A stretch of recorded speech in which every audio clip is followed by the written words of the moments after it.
Sirekap ini seharusnya akurat, tapi malah menuai kritik. Dan untuk membahas apa yang terjadi dengan data Sirekap yang tengah mendapat sorotan publik, sudah bersama kami pakar keamanan siber dan IT Alphonse Tanujaya, dan juga nanti akan bergabung Komisioner KPU Betty Epsilon. Pertama kita sapa Mas Alphonse, selamat siang. Siang.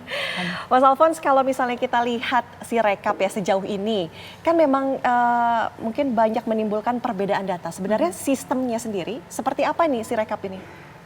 Sirekap ini sebenarnya satu otomasi, itu dibandingkan dengan perhitungan sebelumnya, situng itu sebenarnya memotong adanya manusia di tengahnya. Kalau situng kan sebenarnya dikumpulkan dulu di kota atau di kabupaten baru diupload ke KPU. Sirekap ini sebenarnya satu terobosan yang cukup baik secara teknisnya ya, bahwa sekarang dari TPS langsung diupload ke KPU. Nah kemudian ini mengandalkan OCR itu on screen character recognition, jadi difoto oleh petugas TPS lalu dikirim langsung ke pusat pemrosesan, lalu di sana diterjemahkan ke dalam data, langsung diupload.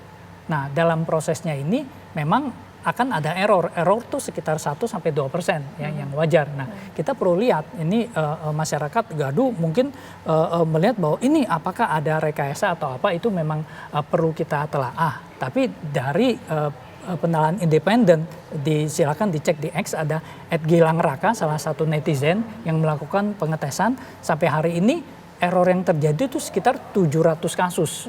700 kasus dan penggelembungan itu terjadi di semua paslon. Jadi tidak hanya salah satu paslon, jadi semuanya mendapat penggelembungan. Jadi jika dikatakan ingin merekayasa, harusnya ada paslon yang diuntungkan, ada paslon yang dirugikan. Ini semuanya mendapatkan penggelembungan.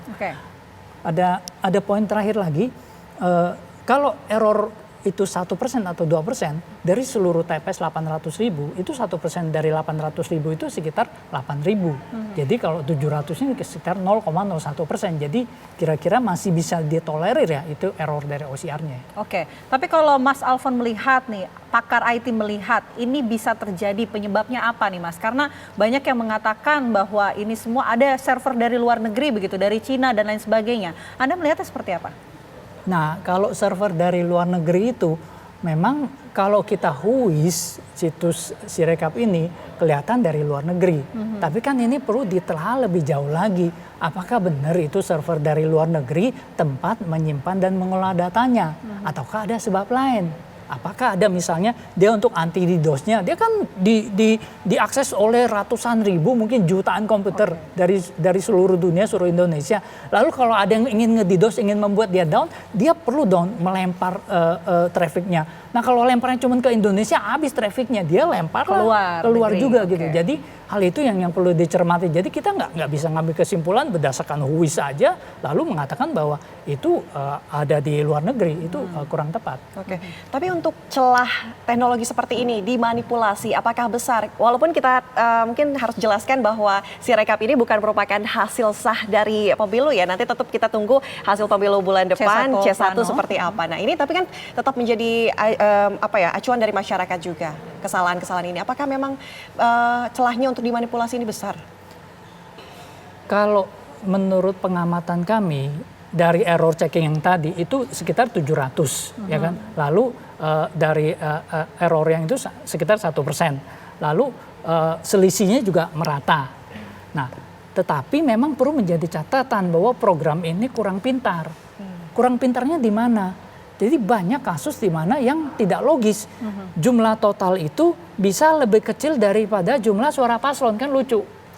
Jadi jumlah total suara 220, ada paslon yang bisa dapat 600 suara.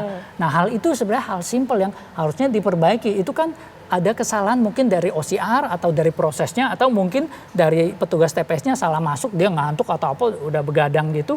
Nah harusnya sistem ini harus cerdik. Cerdiknya simpel aja, pokoknya nggak boleh lebih daripada total yang telah ditentukan. Per TPS misalkan 300, artinya jumlah per TPS tidak boleh lebih dari 300. Betul, gitu ya? Apalagi jumlah per paslon bisa lebih dari 300. Nah kalau itu dilakukan, itu bisa menekan lebih dari 70% dari error checking ini, bisa sangat rendah lagi. Tapi artinya berarti ini ada masalah dari fitur error checking begitu ya yang Anda lihat? Atau sebetulnya ini harusnya bisa diantisipasi sejak awal untuk sistem Sirekap ini? Error checkingnya seperti apa? Anda melihatnya?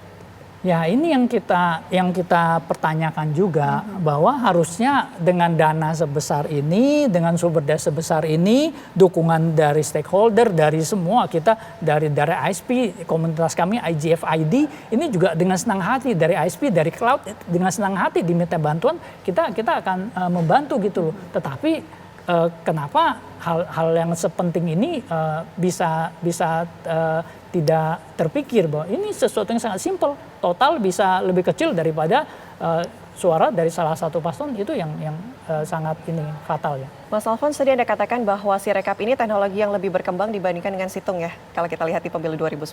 Nah, lantas kalau misalnya ada celah-celah seperti ini, apakah artinya belum siap digunakan untuk pemilu 2024? Justru kalau saya melihatnya kebalikan. Jadi dengan adanya 800.000 TPS dan tiap TPS mengupload katakan 5 dokumen, artinya ada 4 juta dokumen yang diupload ke Sirekap. Nah, bagi orang IT ada 4 juta dokumen berukuran 1 mega. Kalau orang yang memang takut kerjaan, waduh serem banget, banyak ini bikin error atau apa. Bagi orang IT itu adalah harta yang berharga, itu kita bisa untuk training AI, untuk bisa bikin program kita bagus sekali. Dan kalau ada error, masyarakat akan melakukan pembenaran, dan jika itu dilakukan dengan baik, nanti Sirekap yang versi 2 nanti untuk pilkada atau berikutnya akan sangat pintar. Jadi error apapun dia udah pintar gitu. Tapi harus dibarengi dengan pembuatan program yang juga jangan kesalahan-kesalahan kecil yang totalnya bisa lebih kecil daripada satuan. Itu kan menunjukkan ini programmernya gimana gitu. Oke, ini kan sudah terjadi begitu ya Mas, ada beberapa data walaupun memang masih proses ya, masih proses berjalan begitu. Apa yang mungkin bisa dilakukan dalam hal ini KPU untuk kemudian semakin bisa mengoptimalkan dari sistem Sirekap ini agar tidak lagi terjadi hal-hal error, sistem error checking dan lain sebagainya? Kalau hari ini sih rasanya udah nggak bisa, mungkin untuk yang berikutnya.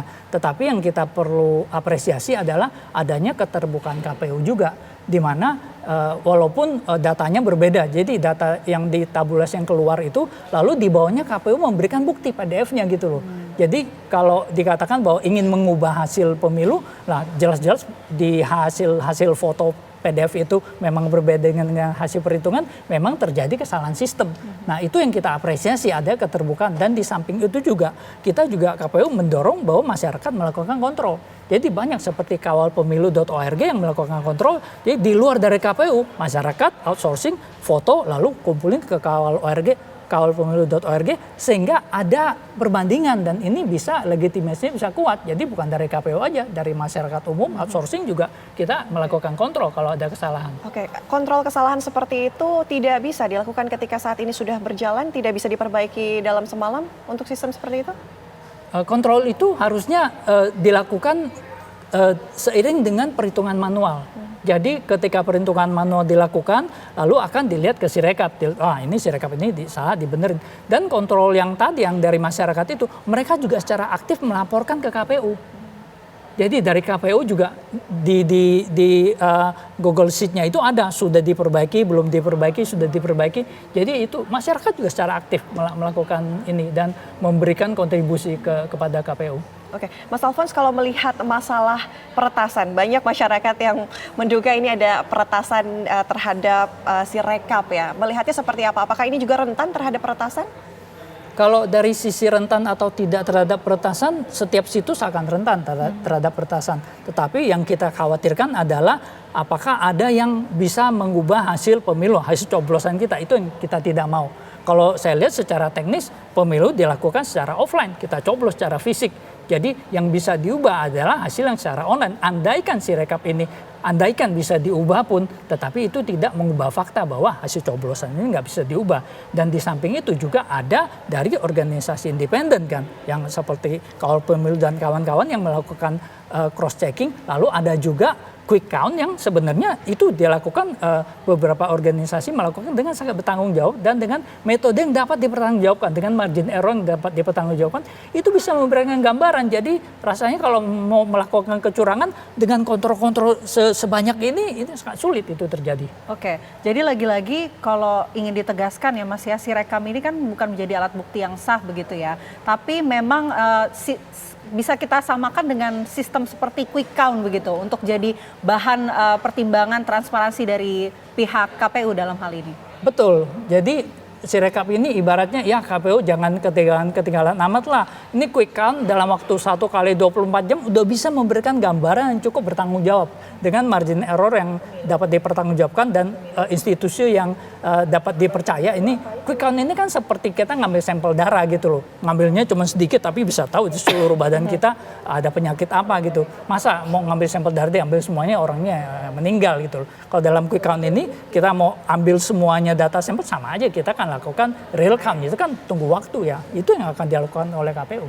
Mas Alfon sudah sempat menganalisis sistem dan pembaruan dari KPU saat ini, mungkin bisa diinformasikan bagaimana saat ini?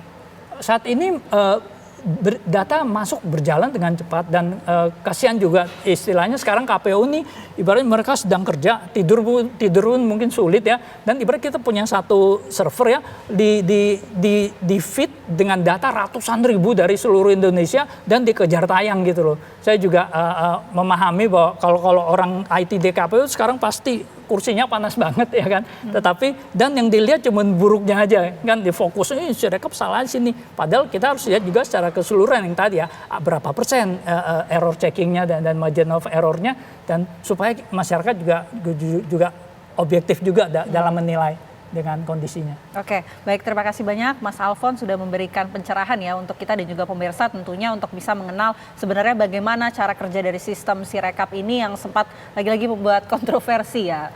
Banyak sekali sentimen yang muncul di publik setelah. Terima kasih Pak Alfon sudah bergabung di Apa Kabar Indonesia Siang. Selamat siang. Dan pemirsa, kami masih akan kembali usai jeda dengan informasi lainnya tentunya untuk Anda sesaat lagi.